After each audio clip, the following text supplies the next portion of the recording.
안녕하세요, 여러분. 오늘 종목 펄어비스 보도록 하겠습니다. 펄어비스가 지난주 금요일 이 폭락에 이어서 오늘도 좀 하락이 이어지고 있습니다. 붉은 사막의 출시일이 이제 내년 4분기로 직접적인 언급이 나왔습니다.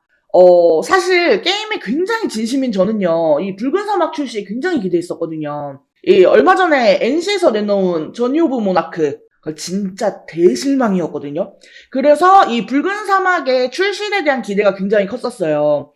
특히나 8월에 있었던 이 게임스컴 때도 일반인 대상으로 시연이 있었지만 이번 지스타에서 개발 시작 6년 만에 처음으로 국내 이용자 대상 시연을 했었잖아요. 그리고 또 6일에 이 핵세마리 전투 영상도 공개를 했었기 때문에 곧 출시를 하겠구나. 하다못해 이 연내에 사전 예약이라도 오픈을 하려나 기대를 했는데 출시일이 내년 4분기요.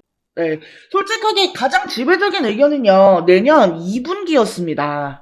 근데 이거야 뭐 늘 항상 매 연마다 내 게임 관련 행사가 있을 때마다 나오던 말이죠. 올해 하반기, 올해 연말, 내년 상반기, 내년 하반기, 내년 연말. 뭐 계속 그래 왔지만 2018년에 개발을 시작해서 지금까지 이게 벌써 몇 번째입니까? 이 NC도 마찬가지였어요. NC도 아이온2 관련해가지고 그렇게 애를 태우는데, 그래요. 그래도 내년 4분기엔 정말로 출시를 하는 거겠죠? 이 폴어비스가 공식적으로 출시를 딱 못 박아서 얘기를 한 건 처음이니까. 부디 제발 내년 4분기에는 출시가 좀 되었으면 합니다. 죄송해요. 제가 게임엔 진짜 진심이라서. 아무튼 이 내년 4분기로 출시일이 발표가 되었고요. 이 출시 예정 일자가 시장의 예상보다 많이 늦어지다 보니까 주가가 이렇게 급락을 하게 된 거죠. 가뜩이나 이미 기존에 이 검은 사막 그리고 이브 시리즈의 매출이 줄어들면서 그 적자 전환까지 했다 보니까 이 투자자들의 걱정은 더 큰 상황이에요. 그래서 금요일에도 이렇게 매도 폭탄이 좀 쏟아졌는데 이때 문제가 뭐였냐면 거래량이 실렸습니다. 네, 이때 기관과 외국인들의 손절 물량까지도 나왔어요. 근데 이게 어쩔 수가 없는 게요. 이 기관이나 외국인들 같은 경우에는요, 그 정해진 타임라인이라는 게 있잖아요. 정해진 일정 내에 목표 수익률이 있는데, 이 붉은 사막의 출시가 내년 4분기까지 밀리니까, 그로 인한 뭐 매출 기대라거나 이런저런 것들도 다 뒤로 밀리고, 그때까지 기다릴 만한 이 시간적 여유가 되지 않는 겁니다. 그래서 손절 물량이 좀 나왔다라고 볼 수가 있는데 하지만 그렇다라고 해서요. 폴어비스 주가가 끝났다. 이 외인 기관 다 나갔으니까 끝이다. 이렇게 생각을 하시면 안 됩니다. 기본적으로 우리 개인 투자자들의 타임라인과 기관 그리고 외국인들의 타임라인은 달라요. 그러니까 이 외인과 기관들이 손절을 했다라고 해서 우리도 따라서 같이 손절을 할 필요는 없다라는 거예요. 어떻게 보면은 이런 면에 있어서는 우리 개인 투자자들이 조금 더 유리한 부분도 있죠. 왜냐면 우리 개인 투자자들은 이 시간에 쫓기지 않으니까. 물론 성급한 마음을 가질 수는 있지만 적어도 우리가 뭐 기간 내에 무조건적으로 일정 이상 수익을 내야 한다라거나 또는 현금화를 해야 한다거나 이런 부분들은 없잖아요. 그쵸? 자, 그럼에도 불구하고 제가 늘 강조드리는 부분. 어쨌든 주식은 대응이 가장 중요합니다. 네. 그래서 차트를 잠깐 보게 되면은, 일단 지난주 금요일에 이렇게 급락이 나왔어요. 그리고 거래량도 꽤나 많이 터졌고요. 방금 말씀드린 것처럼 이 기관과 외국인들의 손절 물량이 나왔기 때문이요. 뭐 주가의 하락이 나오게 된 원인은 이미 다 알고 계신 것처럼 제가 조금 전에 말씀드렸던 것처럼 다시 한번 짚자면 이 펄어비스가 기대작인 붉은 사막의 출시를 내년 4분기로 확정을 했다라는 기사가 나오면서입니다. 그러면서 이렇게 거래량 실림 매도 물량이 나온 건데 사실 어떻게 보면은요 지금 이 펄어비스가 공식적으로 출시를 못 박은 건 이번이 처음이거든요. 그렇기 때문에 그만큼 내년 4분기 출시는 거의 확정적이다라고 볼 수가 있습니다. 근데 왜 주가가 이렇게 밀렸느냐? 이게 단순하게 시장의 예상인 내년 2분기가 아니라 4분기라서 그래서가 아닙니다. 물론 영향이 없지는 않지만 가장 큰 이유는요. 내년에 출시가 되는 이 게임 대작들이 굉장히 많기 때문이에요. 경쟁을 해야 할 게임들이 너무 많아요. 일단 가장 대표적인 게 뭐예요? NC소프트의 아이온2. 이거는 제가 지난 NC소프트 영상 때도 언급을 했는데 솔직히 제가 제일 기다리는 게 이거거든요. 그리고 저만큼 이 아이온2를 기다리는 유저들도 굉장히 많아요. 그렇기 때문에 내년 4분기 최고 기대작으로 꼽히고 있습니다. 근데 이거랑 경쟁을 해야 돼요. 그 외에도 또 뭐가 있죠? 유비소프트의 어쌔신 크리드, 아니면 뭐 캡콤의 몬스터 헌터도 있죠? 특히나 이 두 개의 게임은요, 내년 상반기 출시 예정이기는 한데 시리즈물이에요. 그러다 보니까 이미 전작들부터 계속해서 플레이해오던 이 기존 유저들이 굉장히 많아요. 그래서 이렇게 시리즈들이 많이 있는 게임들, 이런 거랑 경쟁을 하기가 좀 힘들죠. 이 어쌔신 크리드 같은 경우는 내년 3월, 몬스터 헌터는 내년 2월에 출시 예정으로 밝혀져 있고, 그 다음에 또 뭐가 있죠? 그 인조이라는 게임 있죠. 이게 한국판 심즈로 알려져 있는데 지금 크래프톤에서 프로젝트를 양수해서 개발 중에 있어요. 근데 이게 앞서 해보기라는 걸로 해서 25년 앞서 해보기로 25년 3월에 사전 출시 예정에 있습니다. 그리고 할로우나이트의 후속작인 할로우나이트 실크송도 올해 출시 추정으로 언급이 되고 있고요. 또 진호에서 개발 중이고 모드를 올렸었던 그 산나비를 유통했었던 네오위즈에서 이번에 안녕 서울 이태원, 이것도 지금 기대하시는 분들 굉장히 많잖아요. 역시나 정확한 출시일이 언급되지는 않았지만 이것도 내년 출시 예정으로 이야기가 나왔습니다. 그리고 또 GTA 6도 그 내년에 출시가 된다는 얘기가 있죠.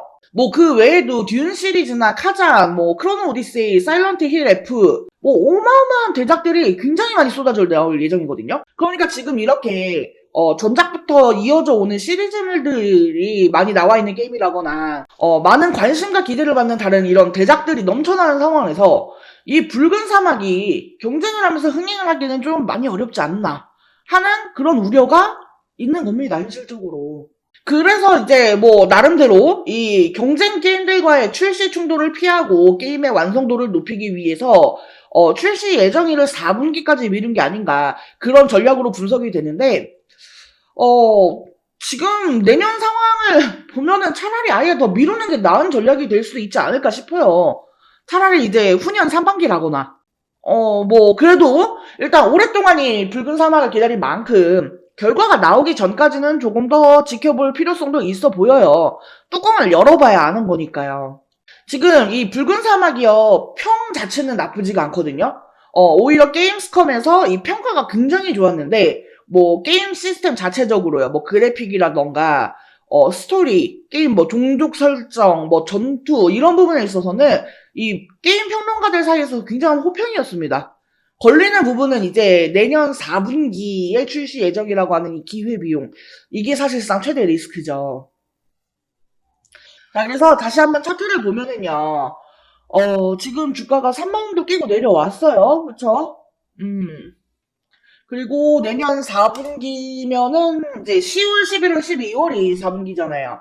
4분기가 10월부터 시작이 되니까요. 펄어비스의 주가는 보통 통상적으로 한 3개월에서 5개월 전부터 좀 반응을 하거든요. 그러면은 3개월에서 5개월 전이면은 내년 5월에서 7월 사이, 요때쯤에 이제 주가가 다시 한번 반응을 한다라는 소리죠. 최악의 경우. 그 전에 뭐 아무런 모멘텀이 없을 경우에 이때 반응을 하지 않을까, 그 얘기고요. 그래서 기간이 조금 많이 남았기 때문에요, 지금 이 기회비용이 걸리는 게 사실상 최대의 리스크인. 뭐 붉은 사막이요, 출시가 되면은요, 이 성과에 대해서는 사실 의심이 없어요. 이게 이제 출시만 되면은 매출은 이제 또 빨리빨리 회복이 될 것으로 예상이 되는데, 왜 이 성과에 의심이 없다라고 이야기를 하냐면요, 그 기존에 이 소니와의 독점 계약을 취소를 하고요, PC, 콘솔 동시 출시로 변경이 되었죠. 이게 지금 플레이스테이션 5 이후에요, 이 콘솔에 비해서 이 스팀 판매량의 비중이 높아졌어요. 그래서 평가를 다 보고 후기도 다 본 다음에 천천히 플레이하는 이 콘솔 유저에 비해서요, 빠른 소비를 하는 이 PC 유저 성향으로 인해서요, 출시 후 한두 개 정도 분기에 많은 판매량이 나올 겁니다. 하지만 그렇다라고 해서요, 이게 뭐 성과에 있어서는 의심이 되지 않는다. 그러면 지금이 저점 매수의 기회겠네요. 지금 매수를 해야겠네요. 라고 생각을 하신다면 그건 아니라고 봐요. 지금 이렇게 음봉으로 떨어져서 3만원 미만으로 내려왔으니까, 여기서 추매를 한다? 저는 추천드리지 않아요. 제가 이전 영상에서도 말씀을 드렸지만요. 이렇게 하락을 하고 있을 때요. 하락을 하는 중에는 추가 매수를 하는 게 아닙니다. 특히나 제가 아까 말씀드렸잖아요. 이때 외국인들하고 기관들도 손절을 했다고요. 얘네들 손절 물량이 나왔는데 여기서 지금 들어가면 안 되라는 거죠. 다시금 얘네가 돌아올 때 이 주가가 어느 정도 바닥을 짚고 다시 이 외국인과 기관들을 잡으려고 할 때 그때 우리가 바닥에서 추가 매수 진입을 하는 게 가장 베스트라는 거예요. 그리고 이런 부분은 제가 디테일하게 다 도움을 드립니다. 제가 운영하고 있는 텔레그램 정보방을 통해서요. 이 포로비스와 관련된 각종 뉴스, 이슈, 재료, 일정, 그리고 수급이나 변수에 따른 이 실시간 타점들, 그리고 대응 전략들까지요. 다 안내를 드리고요. 또 제가 늘 말씀드리지만 이 타점이요. 단순하게 내가 이 숫자만 알고 대응을 하는 거하고 이 타점을 잡는 부분과 관련해서 어느 정도 대략적인 이 시나리오를 알고 잡는 거하고는 분명한 차이가 있다라고 말씀을 드렸습니다. 이와 관련된 내용들도 제가 텔레그램 정보방을 통해서 다 공유를 해드리고 있으니까요. 포러비스를 통해서 내가 꼭 수익을 최대한 극대화해서 마무리를 하고 싶다 하시는 분들은요. 하단에 전화번호 보이시죠? 010-7913-1671 여기로 숫자 5번 또는 종목명 비스라고 메시지 남겨주세요. 그러면 제가 우리 여러분들 매도하는 그 순간까지 최선을 다해서 도움드릴 수 있도록 하겠습니다. 자, 이번 영상은 여기서 마치도록 하겠습니다. 제 영상이 조금이라도 도움되었다면 구독, 좋아요, 알림 설정 한 번씩 부탁드릴게요. 오늘도 영상 시청해주셔서 감사합니다. 다음 영상에서 또 뵙겠습니다.